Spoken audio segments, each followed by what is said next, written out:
镜头换来看国际，美国13个州甲华盛顿地区将提告影音平台 TikTok 讲会危害青少年的心理健康，而且佮指控 TikTok 非法使用虚拟货币来赚钱。另外，社群媒体 X 平台前一阵嘛是因为封锁假消息甲言论自由的争议，伫咧巴西互人禁用。即马 X 平台头家马斯克是退让，立代票1亿6千多万来争取解禁。摕手机去朋友跳舞的画面传到 TikTok 了后，再去看网友对影片的反应。根据调查 ，TikTok 伫全球有10亿个用户，然后伫美国有一半以上的使用者，年岁伫13岁到17岁之间。10月7日，美国13个州甲华盛顿地区的检察官指控 TikTok 的演算法互囡仔条例，也危害到青少年的心理健康。因安尼联合提起诉讼，要求对 TikTok 判新的罚金。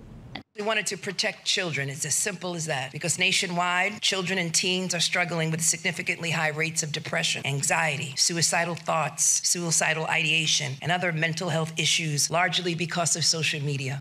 起诉书写着讲 ，TikTok 伫2019年推出的功能，互看直播的用户会当透过虚拟货币买虚拟礼物送互当咧直播的网庆，那直播的网庆则搁食这礼物换做真的钱。TikTok 搁伫每一条交易当中收50%的commission，这无经过财政部甲各州许可的虚拟货币已经违法。